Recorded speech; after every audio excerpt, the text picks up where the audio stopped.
భారత సైన్యం కానీ ప్రధానమంత్రి నరేంద్ర మోడీ గారు కానీ తీసుకున్న నిర్ణయం కానీ వాళ్ళు ప్రదర్శించిన పాకిస్తాన్కు మట్టుబెట్టిన అంటే పాకిస్తాన్కి ఏ విధంగా అది జవాబు చెప్పారో అంటే టెర్రరిస్టులను ఏ దేశం ఉన్నా పాకిస్తాన్ ఏరివేసే ప్రక్రియ భారతదేశం దగ్గర ఉన్నదనే విధంగా ఈరోజు ఒక సందేశం పంపించారు. దీనికి ప్రపంచ దేశాలు కూడా ఈరోజు భారతదేశానికి సంఘీభావంగా భారతదేశం పక్కన నిలిచిన పరిస్థితికి వచ్చింది. అంటే భారతదేశం శక్తివంతమైన దేశంగా ఈరోజు ప్రపంచంలో నెగుతుందనే దానికి ఈరోజు నిదర్శనంగా ఈరోజు ప్రజలు ఏ విధంగా ఆస్వాదిస్తూ ఉన్నారు. ఇది సింధూర్ ఆపరేషన్ ప్రజలు ఏ విధంగా ఆస్వాదిస్తున్నారు, ప్రజలు ఏ విధంగా సంతోషపడతా ఉన్నారు అనే విధాన్ని చెప్పడం కోసం తెలంగాణ ర్యాలీ పెడితే అందుకే ప్రజలు స్వచ్ఛందంగా వచ్చేసి దీన్ని అందరూ ఆస్వాదిస్తున్నారు. ఇది కేవలము దేశము యొక్క విజయంగా, ఇది ప్రతి ఒక్క పౌరుని యొక్క విజయంగా భావిస్తూ ఉన్నారు. ఇది కేవలం ఆపరేషన్ మాత్రమే, ఇది యుద్ధం కాదు.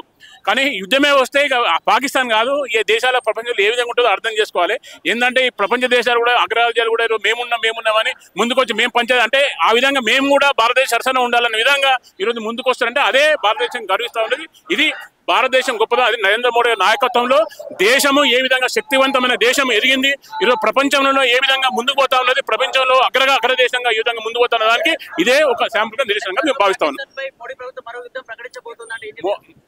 పదే నరేంద్ర మోడీ గారు దేశం మీద ప్రజల మీద తిరుగుబాటు కాదు. నరేంద్ర మోడీ గారు ఒకటే చెప్తా ఉన్నారు, మేము టెర్రరిస్టులకు అగనెస్ట్ మొదటి నుంచి కూడా చెప్తా ఉన్నారు. మేము ఉగ్రవాదులకు ఏరివేసి దాంట్లో ఏది కూడా వీసలు ఆపరేషన్ సింధూర్ అనేది ఇక్కడికి ఆగిపోలేదు, ఇప్పుడు నిరంతరం ఉంటుంది ప్రక్రియ. ఇది మళ్ళీ ఎవరైతే ఉగ్రవాదులు మళ్ళీ ఏదైనా దుస్సాహం చేస్తే దీనికి రెట్టింపు జవాబుగా చెప్పడానికి ఎప్పుడూ భారతదేశం సిద్ధంగా ఉంటుందని చెప్పేసి ఆ సందేశం ఇవ్వాల్చుకున్నాడు. అదే నరేంద్ర మోడీ గారి యొక్క సందేశం. దేశ ప్రజలు ఏ దేశ ప్రజలైనా కానీ ఈరోజు సమానంగా చూసే గొప్ప మానవతావాది నరేంద్ర మోడీ గారు, గొప్ప మానవతావాది నిన్నరా.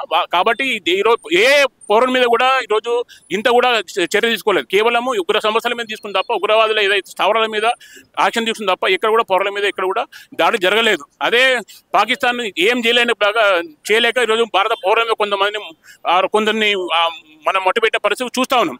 కాబట్టి ఇది పాకిస్తాన్ యొక్క దుశ్చర్య. కాబట్టి అలాంటి దానికి ఎప్పుడు కూడా నరేంద్ర మోడీ గారు వ్యతిరేకి. నరేంద్ర మోడీ ఒకటే ఉగ్రవాదాన్ని ప్రపంచంలో ఎవరు కూడా అందరూ కూడా ఒక తాటికి మీరు రావాల్సిందే, ఉగ్రవాదాన్ని ఎవరన్నా కానీ ఖండించవలసిన విషయాన్ని సంకేతాన్ని ప్రపంచ నాయకుడు నరేంద్ర మోడీ చెప్పి దానికి ఈరోజు ప్రజలు ఏ విధంగా ఆస్వాదిస్తున్నారు ఈ ఆపరేషన్ దానికి సంకేతంగా ఈ రోజు ఈ తిరంగా ర్యాలీ చేపట్టడం జరిగింది.